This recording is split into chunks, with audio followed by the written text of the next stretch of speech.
ज़मीन नाहे त को गम नाहे, ज़मीन नाहे त को गम नाहे, सिंधी कंहिं ॻाल्हि जो मोहताज नाहे। खाक खे सोन बणाइण वारो सिंधी, अर्श ते महल अॾाइण वारो सिंधी। कहिड़ी जाइ ते पहुतल नाहे सिंधी, कहिड़ी जाइ ते पहुतल नाहे सिंधी। हिक देश जो न, हिक मुल्क जो न, पर ग्लोबल आहे सिंधी। फ़ख्रु आहे मूंखे सिंधी हुजण ते। इंटरनेशनल मदर लैंग्वेज डे माने अंतर्राष्ट्रीय मादरी ॿोली जो ॾींहुं। इहो ॾींहुं सॼी दुनिया में 21 फरवरी जो मल्हायो वेंदो आहे। इन ॾींहं खे मल्हाइण जे पुठियां इहो मक़सदु आहे जीअं सभु माण्हू पंहिंजी पंहिंजी ॿोलीअ खे ऐं सभ्यता खे संभाले सघनि ऐं अॻिते वधाइनि। इतिहास ॿुधाए थो त विरहाङे खां पोइ 1948 में पाकिस्तान जी सरकार उर्दू खे पंहिंजी क़ौमी ॿोली करण जो फ़ैसिलो कयो। सरकार जे हिन फ़ैसिले जे मुताबिक़ पाकिस्तान जे हर हिकु नागरिक खे उर्दू में ॻाल्हाइण लाइ ज़ोर भरियो वियो। इन ॻाल्हि ईस्ट पाकिस्तान में रहंदड़ बंगाली क़ौमुनि जे दिलनि ते में जोश जाॻाए छॾियो ऐं पंहिंजी ॿोली खे क़ाइमु रखण लाइ ढाका शहर जे कॉलेजनि जा केतिरा ई नागरिक शागिर्द रस्तनि ते मोर्चो खणी निकिरी पिया। 21 फरवरी 1952 जे ॾींहुं पुलिस हिननि मोर्चनि ते क़ाबू पाइण जे लाइ गोलियूं हलाइण शुरू कयूं, जंहिंमें केतिरा ई शागिर्द ज़ख़्मी थी विया ऐं केतिरा ई मरी विया। ॿोलीअ जे लाइ इहा क़ौमी लड़ाई केतिरा ई साल हलंदी रही। आख़िर 29 फरवरी 1956 जे ॾींहुं ईस्ट पाकिस्तान जी सेकेंड लैंग्वेज बंगालीअ खे ऑफिशियल मंज़ूरी मिली ऐं बंगाल हिकु ख़ुदमुख्तियार देश बणियो। 7 नवंबर 1999 में यूनेस्को वर्ल्ड कॉन्फ्रेंस में इहो अनाउंस कयो त साल 2000 खां हर साल 21 फरवरी जो ॾींहुं इंटरनेशनल मदर लैंग्वेज डे करे मल्हायो वेंदो। हर साल 21 फरवरी ते इहो ॾींहुं मल्हाइण जे पुठियां हिकु अहम मक़सदु इहो आहे त असां पंहिंजी मातृभाषा खे ख़तमु थियण खां बचायूं। मादरी ॿोली उहा ॿोली आहे जेको ॿार पंहिंजे ॼमण सां ई पंहिंजे आसे पासे में ॿुधे थो, सम्झे थो ऐं महसूसु करे थो ऐं उनजे दिमाग़नि जे तंतुनि खे उन ॿोली जो सुञाण जो मैसेज पहुचे थो। यूनेस्को जी डेटाबेस जे मुताबिक़ जेकॾहिं ॿारनि खे प्राइमरी स्कूल में ई पंहिंजी मातृभाषा जी ॼाण ॾिनी वञे त उन्हनि ॿारनि जी अंडरस्टैंडिंग ऐं रीडिंग ॿियनि ॿारनि जी कंपैरिज़न में 30% वधीक हूंदी आहे। हिन वक़्तु दुनिया में 6700 खां बि वधीक ॿोलियूं ॻाल्हायूं थी वञनि, जंहिं मां 40% अहिड़ियूं ॿोलियूं आहिनि जंहिंजे न ॻाल्हाइण जे करे उन्हनि जो नालो निशान मिटिजी वञण जो डपु आहे। उन्हनि मां असांजी हिकु ॿोली सिंधी बि थी सघे थी। ॾाढी ॾुख जी ॻाल्हि आहे त हर हफ़्ते ॿी हफ़्ते असांजे हिन धरतीअ तां का न का ॿोली लुप्त थी रही आहे, जेकी असांजे अबनि ॾाॾनि जी ॾिनल ॿोली हूंदी हुई। उनजो कारण ॿियो कुझु बि न आहे, असांजी हीअ मॉडर्न सभ्यता आहे। पर असांखे असांजी मातृ ॿोली ज़िंदा रखण जे लाइ असांखे पंहिंजो कदम वधाइणु घुरिजे। मॉडर्न थियण जे जुनून में अॼु जा माता पिता घरनि में पंहिंजे ॿारनि सां सिंधी छॾे हिंदी ऐं अंग्रेजी में ॻाल्हाइण पंहिंजी शान था सम्झनि। इन जे करे उन्हनि पंहिंजी सिंधी सुञाणप विञाए छॾी आहे। घर में हुजे या ॿाहिरि, अकेलो हुजे या भीड़ में, सिंधी पंहिंजी ॿोलीअ सां पंहिंजी सुञाणप क़ाइमु रखे थो।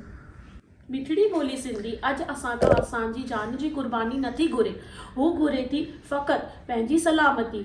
हू असांजे ज़रिए पंहिंजे पाण खे ज़िंदा ऐं अमर रखण थी घुरे।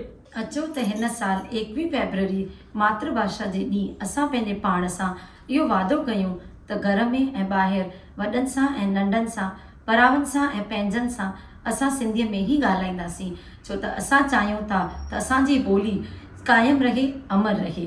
अॼु अंतर्राष्ट्रीय मातृभाषा ॾींहुं आहे।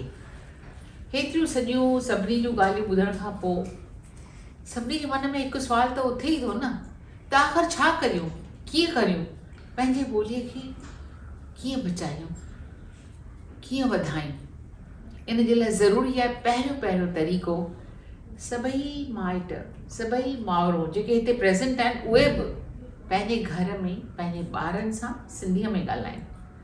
ॿाहिरि बि जंहिं बि सिंधीअ सां गॾजनि उन सां सिंधीअ में ॻाल्हाइनि, पाण ते फ़ख़ुरु कनि त असांजी हीअ जेका सभ्यता आहे, मोहन जे दड़े जी सभ्यता 7000 साल पुराणी आहे ऐं सभिनी सभ्यताउनि खां वधीक आगाटी आहे। जॾहिं बि तव्हीं सखियूं पंहिंजनि ग्रुपनि में वञो किटी पार्टियूं करियो त उते बि जेके माउरूं आहिनि, जेके लेडीज़ आहिनि, उन्हनि खां इहो सुवालु पुछो त असीं पंहिंजी मातृभाषा खे कीअं बचायूं, कीअं वधायूं। उन्हनि जा के सुझाव उन्हनि खां वठो, छो जो ज़रूरी आहे त असां सभई गॾिजी पंहिंजी ॿोलीअ खे सलामत रखण जो क़दम खणूं, उधम करियूं। हा, ऐं हिकु ॿी ॻाल्हि, जॾहिं असांजे घरनि में आदमशुमारीअ जो तइदाद वठण लाइ, शुमार वठण जे लाइ माण्हू अचनि था सरकारी ऐं फॉर्म भराइनि था, तॾहिं असां सभिनी खे इहो यादि रखणु खपे त असीं पंहिंजो मातृभाषा में पंहिंजी ॿोली सिंधी लिखायूं ऐं ॿियो कुझु बि न लिखायूं। इहो यादि रखिजो। इहो निहायत ज़रूरी आहे त असीं पंहिंजी मातृभाषा खे हमेशह लाइ क़ाइमु दाइमु रखूं, छो जो ॿोली आहे असांजी सुञाणप। ॿारु ॿोली ॿुधे थो तॾहिं सिंधी सिखंदो, तंहिंजे करे सिंधी ॻाल्हाइणु सभिनी सां ज़रूरी आहे। सिंधी आहियां, सिंधी आहियां, सिंधी मुंहिंजी ॿोली, कीअं विसारिया ॿोली, जंहिंमें माउ ॾिनी मूंखे लोली। सिंधीअ में ॻाल्हायो, सिंधीअ में ॻाल्हायो, सुहिणा सिंधीअ में ॻाल्हायो, सिंधी आयो छो न सां सिंधीअ में ॻाल्हायो, सिंधी आयो छो न सां सिंधीअ में ॻाल्हायो, सिंधीअ में ॻाल्हायो, सुहिणा सिंधीअ में ॻाल्हायो, सिंधीअ में ॻाल्हायो, सुहिणा सिंधीअ में ॻाल्हायो। वतन छॾियोसीं, वेस छॾियोसीं, राज मटियोसीं, वतन छॾियोसीं, वेस मटियोसीं, राज मटियोसीं, बाक़ी हिकु निशानी पंहिंजी, बाक़ी हिकु निशानी पंहिंजी, जग मां सान मिटायो, सिंधीअ में ॻाल्हायो, सुहिणा सिंधीअ में ॻाल्हायो, सिंधीअ में ॻाल्हायो, सुहिणा सिंधीअ में ॻाल्हायो। पखी गुजरिया पशुनि जी ॿोली, पंहिंजी पंहिंजी ॿोलियुनि ॿोली।